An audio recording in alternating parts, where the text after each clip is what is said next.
નમસ્કાર મિત્રો, હું ચુડાસમા પુરુષોત્તમ આપ દરેક મિત્રોનું ટીમ આઝાદ વતી દિલથી સ્વાગત કરું છું. મિત્રો, આજના વિડીયોની અંદર ગુજરાત પોલીસ કોન્સ્ટેબલ ભરતીની અંદર જે વ્યાકરણના પ્રશ્નો પૂછાણા તે અંગે મહત્વની કહી શકાય એવી વિગતો આપણને મળેલી છે, જે આ વિડીયોની અંદર ખાસ કવર કરવાની છે. જે આ મિત્રો માહિતી જોઈએ તો એલઆરડી કોન્સ્ટેબલની લેખિત પરીક્ષાની અંદર 20 માર્કનું ગુજરાતી પૂછાવાનું હતું તેવું કહેલું હતું, પરંતુ ગુજરાતી વ્યાકરણમાંથી કંઈ પણ જાતનું નહીં પૂછાય તેવું પણ દર્શાવવામાં આવેલું હતું સિલેબસની અંદર.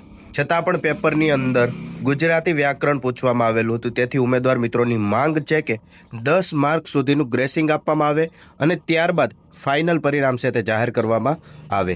આ રીતની એક મહત્વની કહી શકાય એવી વિગત છે. જો આ માહિતી સંપૂર્ણ રીતે તમે પણ જાણવા માંગતા હોય તો વિડીયોને ખાસ કરીને અંત સુધી અવશ્ય જુઓ. સૌ પ્રથમ મિત્રો વાત કરીએ, તમે અહીંયા જોઈ શકો છો ગુજરાત પોલીસ ભરતી બોર્ડ કોર્સમાં વ્યાકરણનો કોઈ ઉલ્લેખ કર્યો ન હતો.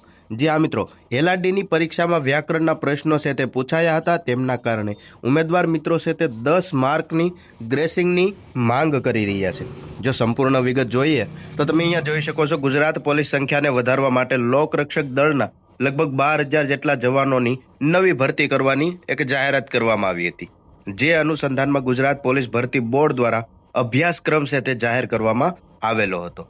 નવી ભરતી બોર્ડ દ્વારા જે ભરતી જાહેર કરવામાં આવી તેમને ધ્યાનમાં રાખીને જ નવો સિલેબસ છે તે જાહેર કરવામાં આવેલો હતો અને તેમાં 20 માર્કના ગુજરાતી વિષયમાં જે તે સમયે સ્પષ્ટતા કરી હતી કે ગુજરાતી પરીક્ષાની અંદર જે આ છે તે વ્યાકરણના પ્રશ્નો પૂછવામાં નહીં આવે, આવી સ્પષ્ટતા કરવામાં પણ આવેલી હતી. પરંતુ વાત કરીએ તો પરીક્ષાની અંદર 10 માર્કના ગુજરાતી વ્યાકરણના પ્રશ્નો પણ પૂછવામાં આવેલા હતા, જેમના કારણે હજારો વિદ્યાર્થીઓ પરીક્ષામાં પાસ થવાને લઈને ઘણા ચિંતિત જોવા મળ્યા હતા. જે અનુસંધાને ધ્યાન રાખીને પરીક્ષા બોર્ડના વડા નિર્જા ગોટરુ મેડમને મળીને વ્યાકરણના પ્રશ્નના લગભગ 10 માર્ક છે તે ગ્રેસિંગના ગણીને પરિણામ છે તે જાહેર કરવામાં આવે તેવી માંગણી કરવામાં આવેલી છે. પરંતુ હજુ સુધી કમિટી દ્વારા કોઈ પણ જાતનો નિર્ણય લેવામાં ન આવતા પરીક્ષાર્થીઓમાં ચિંતા જોવા મળી રહી છે.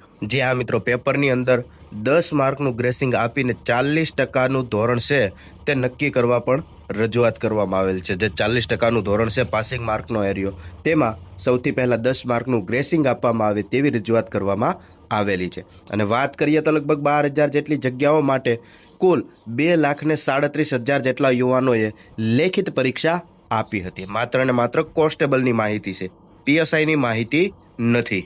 તદુપરાંત વિગતવાર આ માહિતી જોવી હોય તો રાજ્યના ગૃહ વિભાગે ગુજરાત પોલીસ સંખ્યાબળ વધારવા માટે લોકરક્ષક દળની 12,000 જગ્યાઓ જાહેર કરી હતી.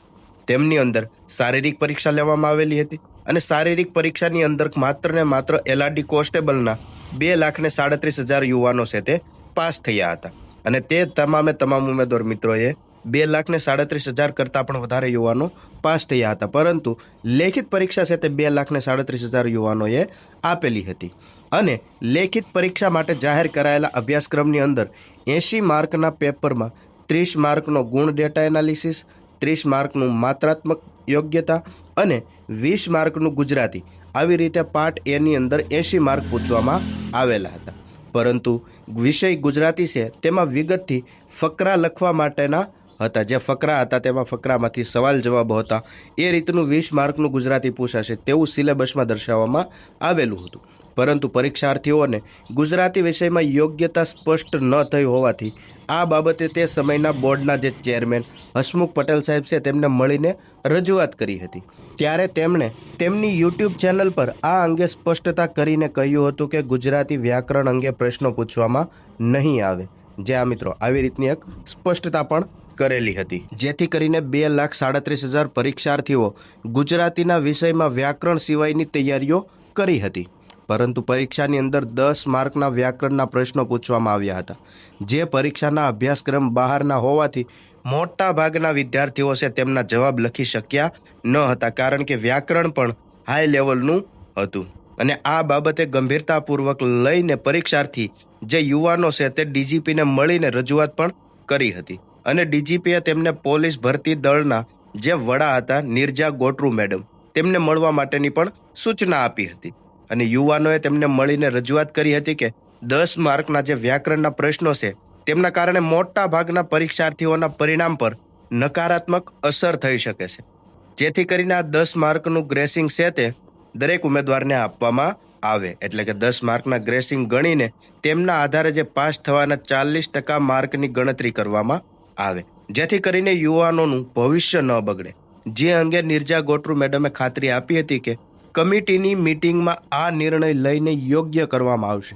પરંતુ કહી શકાય ને કે હજી સુધી આ બાબતે કોઈ પણ જાતનો નિર્ણય લેવામાં નથી આવ્યો અને પરીક્ષાર્થીઓની ચિંતા પણ વધી રહી છે, કારણ કે દરેક ઉમેદવાર મિત્રના ગુણ છે તે જાહેર થઈ ગયા છે. ભરતી બોર્ડ દ્વારા લેખિત પરીક્ષાના ગુણ જાહેર કરી દેવામાં આવેલા છે અને હવે એવું પણ કહેવામાં આવી રહ્યું છે કે ગણતરીના દિવસોમાં આ 12,000 જેટલી જગ્યા ભરવા માટે 12,000 જગ્યાના 2 ગણા ઉમેદવાર મિત્રો, એટલે કે 24 કે 25,000 ઉમેદવાર મિત્રોનું ડોક્યુમેન્ટ વેરિફિકેશન માટેનું લિસ્ટ પણ જાહેર કરવામાં આવશે. પરંતુ આ ગ્રેસિંગના બાબતે હજી સુધી કોઈ પણ જાતની નિર્ણય લેવામાં નથી આવ્યો, જેથી કરીને જે ઉમેદવાર મિત્રો છે તેમની અંદર ખૂબ જ ચિંતાઓ વધી રહી છે. આવી રીતે કહી શકાય કે પેપરની અંદર 10 માર્કનું ગ્રેસિંગ આપવા માટે ઘણા ઉમેદવાર મિત્રોએ માંગ કરેલી છે. જે આ મિત્રો લોકરક્ષક કોન્સ્ટેબલ પરીક્ષાને ધ્યાનમાં રાખીને મહત્વનો કહી શકાય એવો કામ મુદ્દો હતો, જે વિડીયોની અંદર વિગતવાર જોઈ. આવી માહિતી જોતા રહેવા માટે હમણાં ચેનલને સબસ્ક્રાઇબ જરૂરથી કરી લેજો.